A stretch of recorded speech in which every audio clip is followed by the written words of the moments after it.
The first light of dawn had not yet fully appeared on the horizon when, upon the shores of Nilab, history stood restless, ready to inscribe a new chapter. After offering the Fajr prayer, Sultan Jalal ad-Din personally moved along the ranks of his valiant army, arranging their lines with his own hands. Determination marked his face, serenity rested in his gaze, and within his heart burned that certainty which belongs only to the people of faith. To the right, the turbulent waves of the Indus River crashed against the shore with a dreadful roar, as though nature itself bore witness to the coming clash. To the left rose a chain of rugged, towering mountains, standing firm like a divine wall of protection for the Sultan's army. Before them stretched a vast valley where two civilizations, two powers, and two unyielding wills were about to collide, a battle whose outcome could be nothing less than total victory or absolute defeat. From the open plain advanced the countless forces of Genghis Khan. Rank upon rank formed in layers, the thunder of hooves shaking the earth beneath them. At the heart of the Mongol host stood Genghis Khan himself, his eyes fixed upon the Sultan's formation. He surveyed the terrain carefully, the river, the mountains, the narrow approaches, and between them a smaller yet disciplined and intelligently arranged force. He had to admit that the man before him was not merely a commander, but a strategist of rare insight and awareness. The limited army had been positioned so masterfully that both flanks were secured, while the front allowed full scope for aggressive advance. The right wing, under Jawamin al-Mulk, was embraced by a bend of the Indus, leaving little chance for a flanking assault, while the rear and left were sheltered by harsh mountain ridges. Sultan Jalal ad-Din had not entered this field merely to preserve his life. He had risen above the fear of life and death, of victory and defeat. Before him stood only one purpose, to fulfill the command of his Lord. Whatever the result, he was certain of honor before his Creator. His loyal companions carried the same conviction. The beasts who had destroyed their homes, martyred their loved ones, and driven them into exile could not be faced with surrender. For these devoted warriors, if there was any beloved path, it was the path of martyrdom.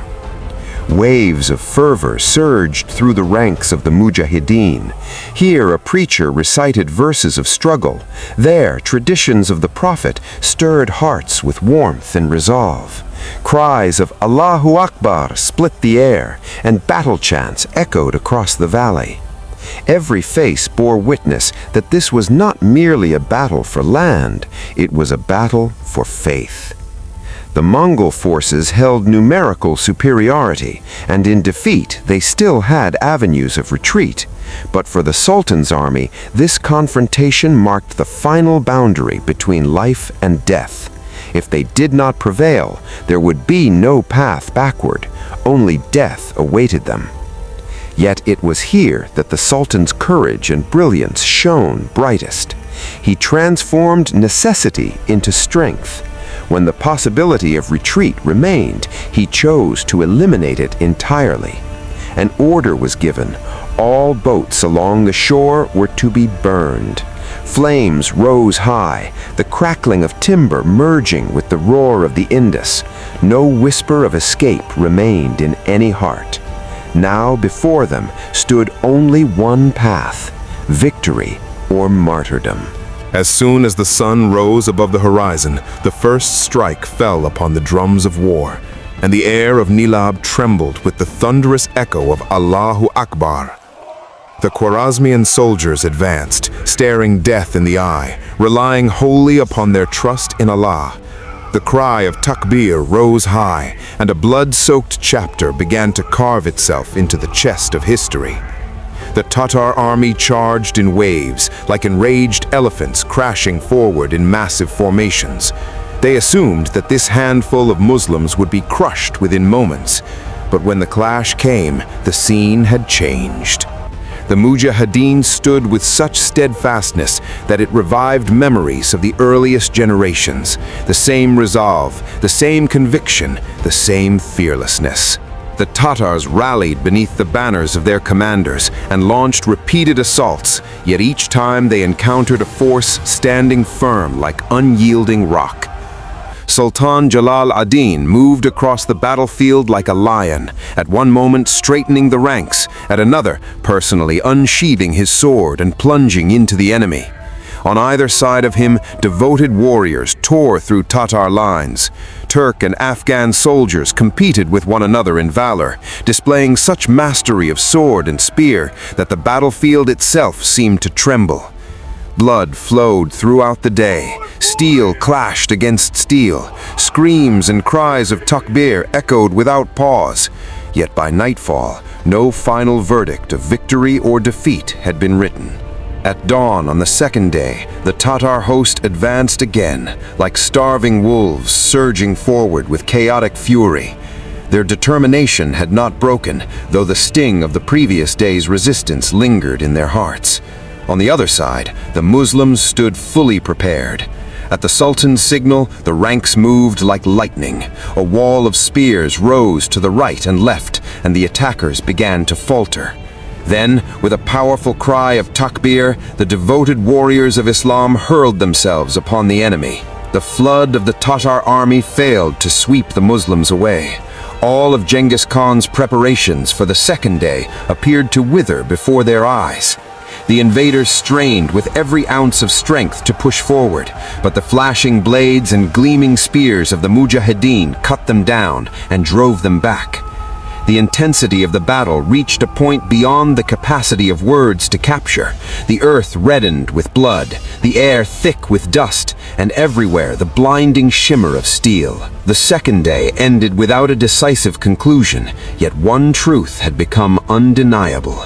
These fiercest enemies of Islam now understood that when this nation, though dispossessed, exiled, and few in number, enters the field with shrouds tied upon their heads, they carve miracles into history. For 2 days, a mere handful of warriors had held back a demonic tide at the tips of their swords and spears.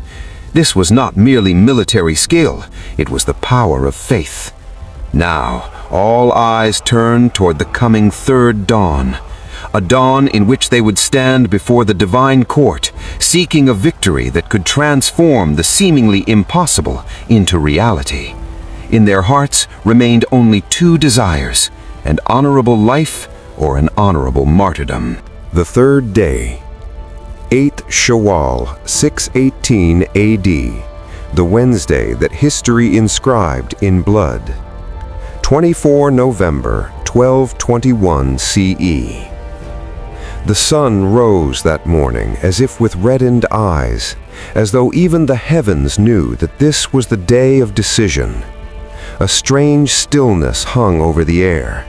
Earth and sky stood motionless, waiting to witness the outcome of a struggle between annihilation and survival.